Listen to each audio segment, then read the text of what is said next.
One thing that I find really interesting is that we know quite a lot about male competition, but we haven't studied female competition a great deal. I know that some evolutionary psychologists have been studying it, like Anne Campbell, but women compete with each other as well, and women have their own forms of aggression, but it's not spoken about much in our culture.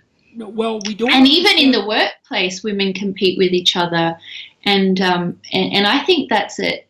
Women might come up against hostile or hyper-competitive men, but women come up against other women as well, and it could be the case that younger women are not. Well, one speculation or hypothesis that I've had is that younger women don't always find it easier to work with older women because there is competition there and hostility. Yes, well, there is evidence that women are happier with male bosses than with female bosses.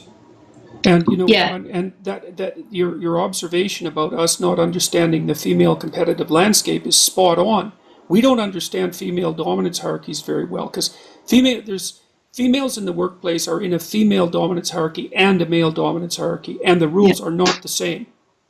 And there's a kind of sexual attractiveness tension between older women and younger women that doesn't play the same way with men.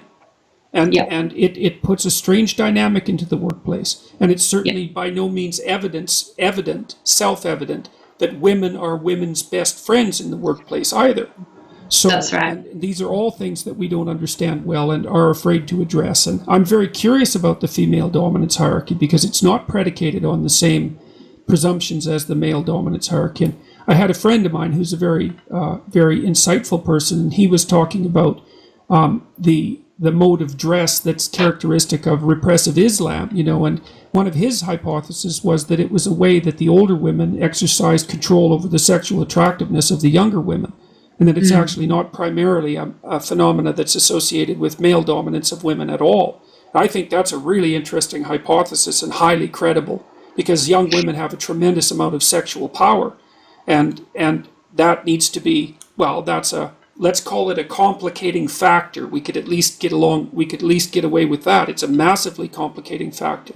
And we also don't know the degree to which women use sexual attractiveness in the workplace as a mode of achieving dominance and power. And, one of the things I've thought about, for example, is, and I'm not suggesting that this is something that should be done, but, a society that was truly aiming at removing sex bias from the workplace might ban makeup.